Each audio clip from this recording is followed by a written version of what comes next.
have heard of the Islamic State or ISIS or whatever it's calling itself this week. Yeah? It is a violent, nasty, recidivist bunch of people who claim religious affiliation that they don't actually hold. That's not my opinion, by the way. I have no place to speak on this. That is the opinion of Britain's leading imams and of the major imams of the Islamic faith in the Al-Aqsa Mosque and around the world. Now, they are really properly threatening. They are wiping out communities who've been living peacefully in northern Iraq and Syria for thousands of years. They're massacring people who have slightly different views than they do. And, as far as we're concerned, they're operating on the border of NATO. Now, you may not think it, because we always think about NATO, as you rightly say, sir, as the Eastern Bloc, as that wall between East and West Germany, the wall between East and West Berlin. But NATO actually goes further. NATO goes further south and further east. It goes all the way to the edge of Turkey. And Turkey's borders, as I'm sure you all know, are with Syria, Iraq, Iran, Armenia. And so actually, this has a direct effect. This has a direct effect on us. It also has a direct effect on us because, as you know, very sadly, some young men and women have been politely led astray and have decided that it's an appropriate thing to do to go and murder people in Iraq and in Syria. And sadly, some of those will come back. And sadly, some of those may try to threaten you here, us, whoever. So that's why it matters. So you were going to ask. Is there an imminent threat with British-born extremists, or is that something that's currently growing or expanding? I don't know. I'm not part of that discussion in the Prime Minister's office, and as you can imagine, that's quite a sensitive discussion, and it's held by people who work very specifically on that. So I don't know.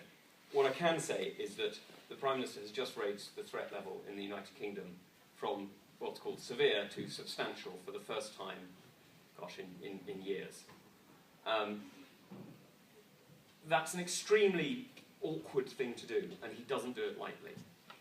Because when I don't know if you understand about threat levels, but basically if everything's completely peaceful and there's nothing going on at all and it's the lowest possible threat state, the police patrol a little bit and the security guards at major buildings sort of have a brief look, but nothing too serious. As it goes up, they search more and more. So as the threat level goes up, it costs more and more, because you need to employ more and more people to search, to do take time to look through bags, to search under cars, to do all these sort of things. These sort of things that are incredibly irritating if you're trying to get somewhere, but are really important. So the Prime Minister, putting up the threat level, he didn't do it lightheartedly. He didn't do it without thinking very hard about it. So I can only assume, from the words that the Prime Minister used on Friday, and from the fact that he increased this threat level, that yes, there is an increased threat. You say that. Now with the publicity that the NATO has brought to Newport, do you feel as if there may be more of a threat now to Wales? Or No. Do you feel that you are going to be able to substantially to defend us if anything is... Well, look at the police presence. I mean, I don't know if you've seen as much of it as I did on this morning. But the police are all over Newport in a way that I presume they're not normally. I mean, unless you're really, really bad. I mean, I'm sure you're a pretty aggressive crowd, but really. Look, I mean, whenever you do these events, there is a change in threat level in the local area. Of course there is. But it's very, very successfully mitigated by a very effective police force. I mean, your police chief around here is extraordinarily competent and has got the support of organisations like MI5 and GCHQ to make sure that he knows what's going on around him and not just in his own patch.